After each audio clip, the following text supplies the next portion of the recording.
देखिए आज आपकी फरवरी की जो है मिड में हम पहुंच गए और 16 तारीख आज आपकी है। और हमने बोला कि जो है 19, 20, 21 ये 2-3 दिन लग रहे कि एक्टिविटी जो है ठीक है, जो पश्चिम विक्षोभ निकल रहा है उसकी वजह से मिलने वाली है।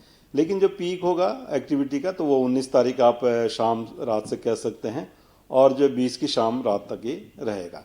तो पीक एक्टिविटी इस दौरान है, लेकिन फिर उसके बाद भी 21-22 में भी हल्की से मध्यम बारिश वगैरह वो सब रहेगी। तो अगर मैं डे टू डे बात करूं तो 18 तारीख से जो है आप देखेंगे जो क्लाउडिंग है उत्तराखंड में आ जाएगी। और जो अंदर के डिस्ट्रिक्ट हमारे उत्तरकाशी, चमोली, रुद्रप्रयाग, पिथौरागढ़, बागेश्वर, तो इनमें उस दिन भी हल्की से मध्यम तक जो बारिश है, बर्फबारी है, वो आपकी जो है जो अंदर के डिस्ट्रिक्ट है उसमें ये जो है 18 तारीख से रात से मिलनी शुरू हो जाएगी, शाम से मिलनी शुरू हो जाएगी। हालांकि ये कहूँगा कि जो उसका डिस्ट्रीब्यूशन अब कुछ जगहों तक ही रहेगा उनमें। और बर्फबारी की जहाँ तक बात है तो वो आप कह सकते हैं कि 3000 मीटर या 3200 मीटर के ऊपर ही वो करीब करीब उस दिन रहेगी। जब आप 19 को देखेंगे तो 19 को जो एक्टिविटी वो बढ़ जाएगी, पूरे प्रदेश में जो है बादल अच्छे खासे छा जाएंगे। और साथ में जो रेन थंडरस्टॉर्म एक्टिविटी है वो पूरे प्रदेश में ठीक ठाक रहने वाली है 19 शाम रात से लेके और 20 शाम रात का जो ये जो पीरियड रहेगा विशेषकर।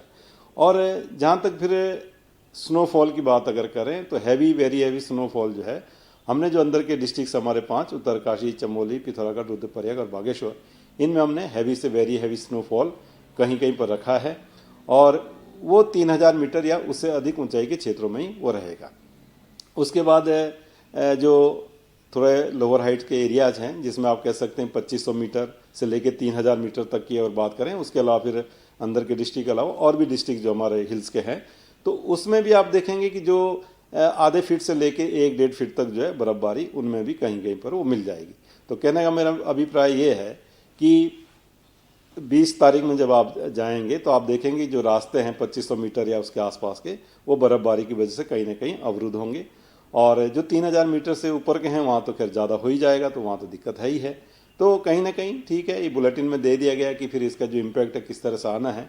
और स्टेट गवर्नमेंट अथॉरिटीज़ को भी ये रिक्वेस्ट किया गया है कि वो जो है जो 2500 मीटर या उसके आसपास के या उससे ऊपर के जो एरियाज हैं जहाँ पर रोड्स वगैरह खोलने की बात होती है, तो वहाँ पे जो अपनी स्नो क्लियरेंस मशीनरी वो उसको लगाया जाए। जो स्नोफॉल एक्टिविटी है वो फिर 20 तक तो जैसे मैंने बोला है ही चीज़ें, और 21-22 में वो रहने वाली है। 21-22 में भी हल्की मध्यम तक की वो मिलती रहेगी। तो कहने का मतलब ये कि अगर आप 2-3 दिन की बात करेंगे 19 शाम रात से लेके और 22 तारीख तक अगर देखें तो जो स्नोफॉल है मैं कहूँगा कि जो 2500 मीटर या उसके आसपास के भी क्षेत्र है, अगर एक्यूमुलेशन की बात कर ली जाए तो 1-1.5 फीट तक वहाँ तक भी वो जाएगा।